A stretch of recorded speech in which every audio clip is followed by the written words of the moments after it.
Poppy Playtime. The Awakening. Chapter 1. The Forgotten Factory. It had been years since Playtime Co. shut down, and the toy factory, once known for its magical creations and playful wonders, had been abandoned. All that was left were rumors, whispers about the dark secrets hidden within its walls. Yet, when you received an anonymous invitation to explore the now derelict factory, you couldn't resist. It was a chance to uncover the truth. The letter was simple. Come. The toys are waiting for you. The air was thick with dust and memories of a time long past as you approached the crumbling entrance of Playtime Co. The building loomed before you, dark and silent, its once vibrant sign barely visible beneath the layers of grime. The broken windows looked like eyes staring into the soul of anyone who dared to step inside. With a deep breath, you pushed open the heavy doors. The creak echoed throughout the empty halls. The smell of rotting wood and metal filled your lungs. It was hard to believe that this place had once been a bustling factory filled with life. But now, it was dead. Chapter 2. The Hall of Forgotten Toys. As you ventured deeper into the factory, the silence became oppressive. Your footsteps echoed against the cold concrete floors. The walls were lined with broken shelves filled with discarded toys, some familiar, others completely alien. The further you went, the more you felt like something was watching you.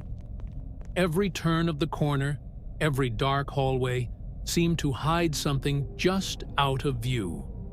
Your flashlight flickered, casting long shadows that danced along the walls like ghosts of the past. Then, you heard it. A faint, mechanical hum. It came from deep within the factory, from somewhere you hadn't explored yet. Driven by a mixture of curiosity and fear, you followed the sound. It led you to a large, steel door. A small sign above it read, Production Hall B. You pushed the door open, and the hum grew louder. Inside, the room was filled with machines, their rusted gears and broken conveyor belts long dormant. But at the center of the room, there was something different, something alive. A large, disfigured toy sat on a pedestal, its bright blue eyes staring back at you. Its body was a twisted version of a child's toy, half-melted plastic and mismatched parts. It looked almost human, but with too many limbs and an unnatural form. You couldn't tell if it was a prototype gone wrong or something much more sinister. Suddenly, it moved. Its mouth opened, but no sound came out. Just an eerie, mechanical whir. The toy's head jerked towards you, and its eyes locked onto yours. In that moment, you knew you were no longer alone. The factory, it seemed, still held secrets. Secrets that had been waiting for you to uncover. Chapter 3. The Hidden Chamber. As you backed away from the monstrous toy, you noticed something odd at the back of the room.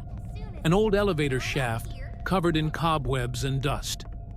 The elevator had long since stopped working, but there was a control panel beside it, glowing faintly. Compelled by a strange pull, you approached the panel and examined it. There was a single button labeled Emergency Access. Without thinking, you pressed it. The lights flickered, and the ground beneath you began to rumble.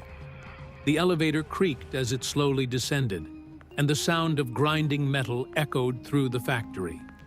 The air grew colder as you descended deeper into the heart of Playtime Co. The elevator finally stopped with a loud clank, and the doors opened to reveal a dark, labyrinthine corridor. The walls were covered in strange symbols, and the faint hum from before seemed to come from everywhere.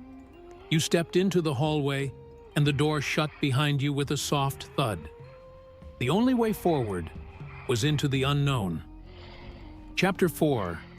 The Awakening. The hallway twisted and turned, leading you deeper into the heart of the factory. The walls seemed to close in, and you could feel something, someone, watching you. Your heart raced as you continued forward, driven by a force you couldn't explain. At the end of the hallway, a massive steel door stood in front of you. The sound of machinery grew louder, and the faint whispers of voices seemed to emanate from the cracks in the door. You took a deep breath, your fingers trembling as you reached for the handle. The door swung open with a loud screech. Inside was a laboratory, far more advanced than anything you had seen before. The walls were lined with glass tanks, each containing a different toy, some broken and some still intact. But what drew your attention was the center of the room, a massive tank, far larger than the others, filled with a strange liquid. Within the tank was something you could barely comprehend. It was Poppy, the factory's first creation, the toy that had never been released to the public. But she was not the cheerful, innocent doll you had seen in the advertisements. Her eyes were lifeless, her body disfigured by the grotesque